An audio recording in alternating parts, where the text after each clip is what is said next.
সাইয়েদনা মুসা আলাইহিস সালাম জিজ্ঞেস করলেন, ইয়া রাব্বি, আল্লাহ আপনার কি ঘুমে ধরে না? আল্লাহ বললেন, কোনো কথা বলা যাবে না, দুইটা গ্লাসের ভেতরে পানি নাও, পানি ভর্তি গ্লাস নিয়ে তুর পাহাড়ের উপরে দাঁড়াও। সাইয়েদনা মুসা আলাইহিস সালাম দাঁড়ালেন। আল্লাহরে আবার জিজ্ঞেস করলেন, আল্লাহ আমি জিজ্ঞেস করলাম কি আর আপনি করতে বললেন কি? আল্লাহ বললেন, কথা বলো না, যা বলেছি তাই করো। তো মুসা আলাইহিস সালাম কিছু বলতে পারে না, পানি নিয়ে দাঁড়িয়ে রইলেন।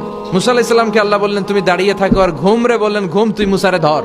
ঘুম যে এবার সাইয়েদনা মুসা আলাইহিস সালামকে ধরেছে। উনি ঘুমের ধাক্কায় আর থাকতে পারেন না, একবার ডানে যায় আরেকবার বায়ে যায়। ঘুমের ধাক্কায় হঠাৎ করে কাত হয়ে পড়ে যায় আর গ্লাসগুলো মাটিতে পড়ে খান খান হয়ে ভেঙে যায়। আল্লাহ ডেকে বললেন, মুসা বেশি কিছু হেফাজতের তো দায়িত্ব দেই নাই, শুধু দুইটা গ্লাস হেফাজতের দায়িত্ব দিয়েছে। ঘুমের কারণে এগুলোর হেফাজত করতে পারো নাই, ভেঙে খান খান হয়ে গিয়েছে।